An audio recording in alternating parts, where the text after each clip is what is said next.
الحمد لله رب العالمين حمدا يوافي نعمه ويكافئ مزيده يا ربنا لك الحمد كما ينبغي لجلال وجهك وعظيم سلطانك سبحانك لا نحصي ثناء عليك أنت كما أثنيت على نفسك اللهم صل وسلم على سيدنا محمد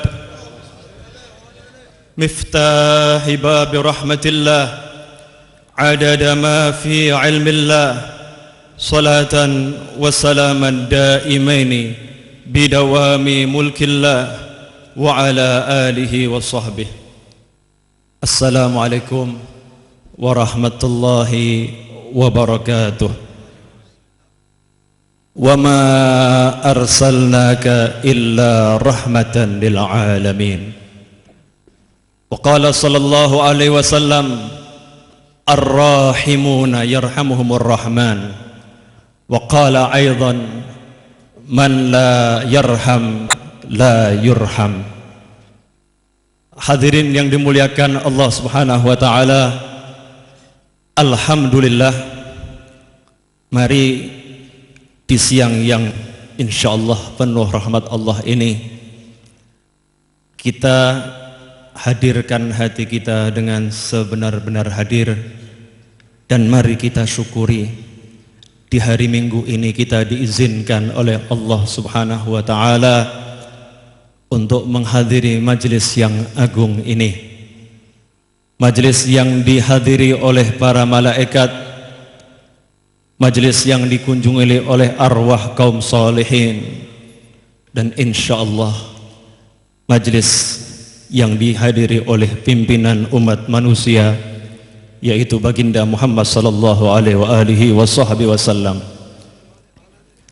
Hadirin yang dimuliakan Allah, mungkin hari ini hari terbaik kita selama tahun ini, atau mungkin selama 1 bulan ini, atau mungkin selama 1 minggu ini, di mana sejak tadi hingga saat ini lisan kita, hati kita, tubuh kita terlepas dari godaan dunia untuk mengenang orang-orang yang dimuliakan Allah Subhanahu wa taala. Sedangkan Nabi Muhammad sallallahu alaihi wasallam dalam sebuah hadis menyatakan, yuhsyarul mar'u ma'a man ahab. Seseorang akan dikumpulkan oleh Allah Subhanahu wa taala kelak, baik di barzakh, di padang mahsyar maupun di surga nanti, bersama orang-orang yang dicintainya. Datangnya kita semua ke tempat yang penuh barakah ini insyaallah karena kita mencintai orang-orang yang dicintai Allah, karena kita menyayangi orang-orang yang disayangi Allah.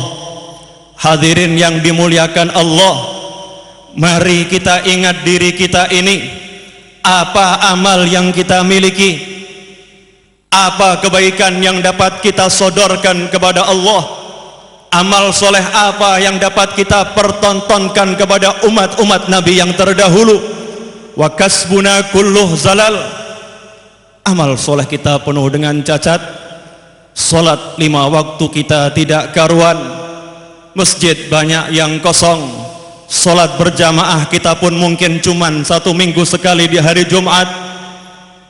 Salawat kepada Nabi Muhammad sallallahu alaihi wasallam pun mungkin kurang banyak terkumandang dari lisan kita. Dosa-dosa yang semakin menumpuk-numpuk tiap hari pun jarang kita istighfar sebanyak mungkin. Sedangkan Ar-Rasul Al-Ma'sum Nabi Muhammad sallallahu alaihi wasallam yang terlindung dari segala dosa dan kekurangan, yang andai kata berbuat kesalahan yang terdahulu maupun yang akan datang dan itu tidak terjadi, Allah telah katakan, telah aku ampuni semua kesalahanmu yang terdahulu dan yang akan datang.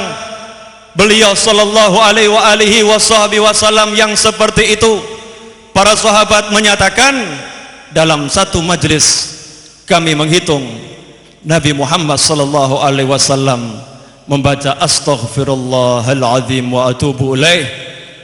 Aku mohon kepadamu ya Allah, ampunan, dan aku bertobat kepadamu ya Allah, diucapkan oleh Nabi dalam satu majelis dihitung oleh sahabat 100 kali.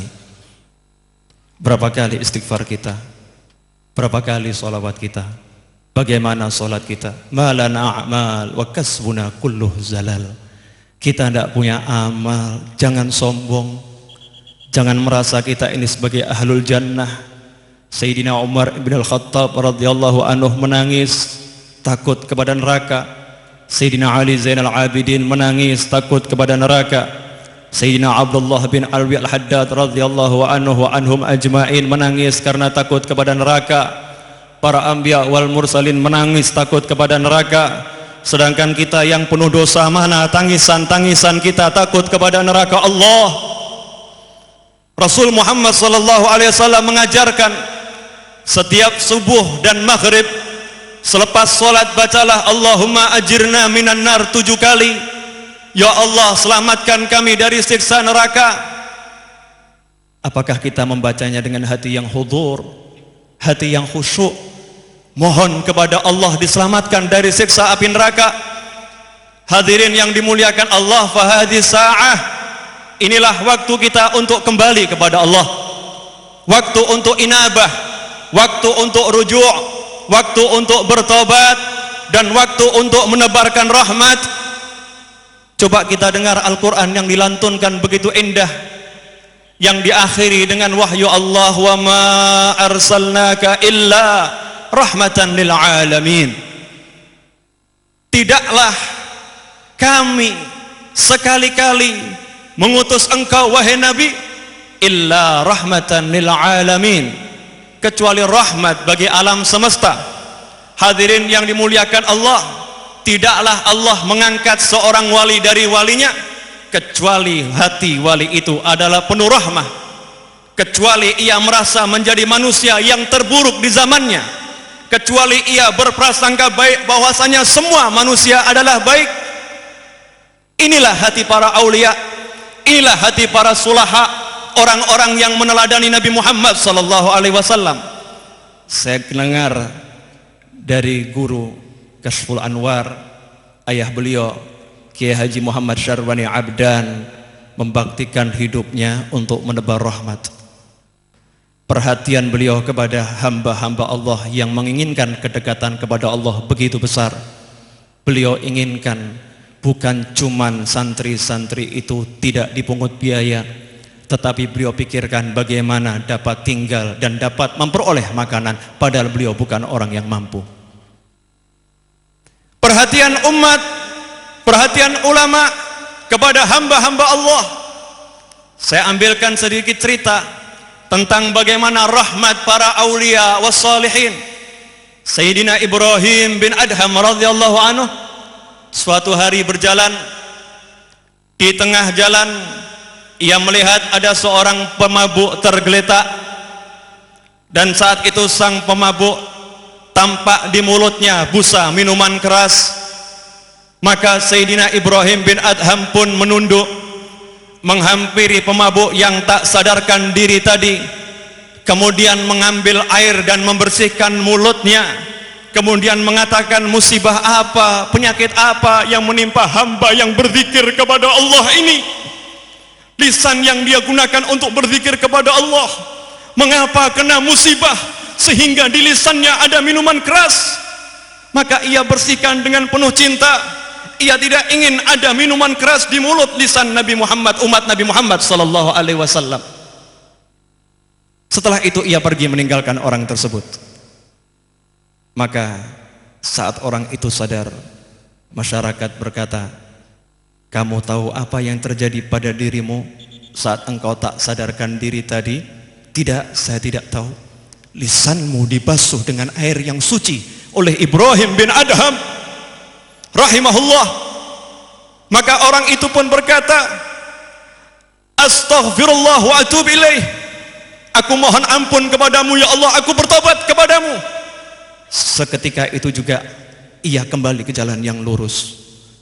Ibrahim bin Adham pun malam hari tidur, dan dalam mimpinya ia mendengar sebuah suara yang berkata, wahai Ibrahim, engkau bersihkan zahirnya, maka apakah engkau kira aku tidak akan mensucikan batinnya? Hadirin yang dimuliakan Allah, rahmah. Mana ajaran rahmah? Mana ajaran kasih sayang? Mana ingatan kita kepada Nabi besar Muhammad sallallahu alaihi wasallam? Mana balas budi kita kepada para ulama? Mana balas budi kita kepada para aulia? Mana balas budi kita kepada para solehin? Mana balas budi kita kepada ahlul bait nabawi? Mana balas budi kita kepada sahabat Nabi? Mana balas budi kita kepada Nabi Muhammad sallallahu alaihi wasallam? Al-Habib Muhammad bin Idrus Al-Habsyi rahimahullah rahmatal abrar, yang dimakamkan di Ampel Kubah, bagi warga Bangil, bagi warga Surabaya, bagi orang Jawa Timur, jika tidak menziarahi makam beliau maka keterlaluan. Al-Habib Muhammad bin Idrus inilah yang membawa Simtud Durar ke Indonesia atas perintah Al-Habib Ali bin Muhammad bin Husain Al-Habsyi radhiyallahu anhu. Kita harus membalas jasanya, ziarahi makamnya. Bagaimana beliau ketika memberikan nasihat, beliau katakan dalam kalamnya, balaslah kebajikan setiap orang yang berbuat kebajikan kepadamu, wa in kana kafiran, meskipun orang itu adalah orang kafir. Jangan kamu lihat zat kufurnya, jangan kamu lihat sosoknya dia orang kafir, tetapi balaslah kebaikannya dengan kebaikan yang setimpal. Hadirin, beliau ucapkan ini karena meneladani Nabi Muhammad sallallahu alaihi wasallam. Masih ingatkah kita akan kisah ketika Nabi Muhammad sallallahu alaihi wasallam dengan para sahabat di tengah perjalanan kehausan tiada air, maka Rasulullah perintahkan Sayyidina Ali bin Abi Thalib karramallahu wajhah dan sahabat yang lain untuk mencari air. Sayyidina Ali dan seorang sahabat itu pun berjalan pergi mencari air di tengah padang Sahara yang gersang. Di tengah jalan ia bertemu dengan seorang wanita Badawiyah, wanita dari dusun pedalaman yang tampak membawa air. Sayyidina Ali pun bertanya, di manakah tempat atau letak mata air terdekat? Maka wanita itu berkata, mata air terdekat jaraknya 1 malam perjalanan dengan kuda. Janganlah engkau ke sana, maka engkau tidak akan mendapatkan apa-apa dan akan tewas di tengah jalan. Sayyidina Ali berpikir karamallahu wajhah, jika ia mencari mata air itu maka Rasulullah sallallahu alaihi wasallam dan para sahabat akan terlantar kehausan. Maka ia pun ajak wanita itu untuk menghadap Nabi Muhammad sallallahu alaihi wasallam. Singkat cerita, wanita itu diajak menghadap Nabi, kemudian Nabi meminjam airnya. Nabi meminjam airnya. Beliau sallallahu alaihi wasallam pun menjulurkan tangannya yang mulia, telapak tangan beliau yang suci, ke wadah tempat air wanita tersebut. Tiba-tiba dari sela-sela jari jemari Nabi Muhammad sallallahu alaihi wasallam mengucur air yang begitu deras, air yang menurut para ulama wa khairun ma'in ma'un qad naba' min baini asabin nabiyil mujtaba, dan sebaik-baik air yang mengucur adalah air yang memancar dari sela-sela jari jemari Nabi pilihan, yaitu Nabi Muhammad sallallahu alaihi wasallam. Ya bakhtuhum, sungguh mulia para sahabat, sungguh beruntung mereka. Para ulama mengatakan air yang diminum oleh para sahabat itu lebih utama daripada air yang ada di surga, di telaga Al-Kautsar, telaga Nabi Muhammad sallallahu alaihi wasallam. Kalau air yang ada di surga itu adalah air surga, sedangkan ini air yang muncul dari zat yang paling mulia di alam semesta, yaitu zat Nabi Muhammad sallallahu alaihi wasallam. Maka mandilah yang mandi, minumlah yang minum, persiapkan bekal untuk melanjutkan perjalanan. Rasul kembalikan air dan Rasul berkata bil makna, coba engkau lihat, airmu tidak berkurang, aku hanya mengambil karunia Allah, tidak mengambil airmu. Air itu justru tidak berkurang tetapi semakin bertambah. Maka pada saat itulah Nabi Muhammad sallallahu alaihi wasallam perintahkan kepada para sahabat, sembari Rasul meminjam selendang wanita itu dan Rasul menggelarnya, Rasul katakan kepada para sahabat, berikan apa yang kalian miliki, hadiahkan untuk wanita ini. Maka sahabat yang punya sebutir korma memberikan sebutir korma, yang punya 2 butir korma memberikan 2 butir korma, yang punya gandum memberikan gandum. Fahiya kafirah, padahal wanita ini kafir, bukan muslimah, seorang yang kafir, tidak beriman kepada Allah, tidak beriman kepada Rasulnya, Nabi Muhammad SAW tidak merampas airnya, tetapi meminjamnya dan mengembalikannya dengan lebih. Setelah itu masih memberi upah tambahan. Maka terkumpul wanita ini pulang membawa harta yang banyak. Singkat cerita, selama bertahun-tahun wanita itu heran, kenapa setiap muslimin yang diutus Rasul untuk menduduki daerah-daerah tertentu tidak pernah masuk ke daerahnya, tidak pernah mengganggu daerahnya. Karena Rasulullah SAW memerintahkan para sahabat, jangan ganggu wanita itu dan kaumnya. Balas budi Nabi Muhammad SAW. Wanita ini telah menyelamatkan nyawa para sahabat yang kehausan, nyawa Nabi Muhammad SAW yang kehausan. Meskipun Rasul punya mukjizat, nyawa dibayar dengan nyawa. Rasul balas budi wanita itu, tidak ingin mengganggu daerahnya dan kaumnya. Rasul lindungi dengan perintahnya. Wanita itu pun kemudian berkata, tidak mungkin ini dilakukan tanpa tujuan, pasti ini perintah dari pimpinan beliau, pimpinan mereka. Maka serentak wanita itu berkata, maukah kalian masuk Islam bersamaku? Maka seketika itu wanita itu masuk Islam, semua dengan kaumnya. Orang yang berjasa kepada Nabi Muhammad SAW dibalas oleh Allah dengan surganya. Hadirin yang dimuliakan Allah, mana balas budi kita kepada para mulia? Mana balas budi kita kepada para salihin? Mana balas budi kita kepada para sahabat radhiyallahu taala anhum?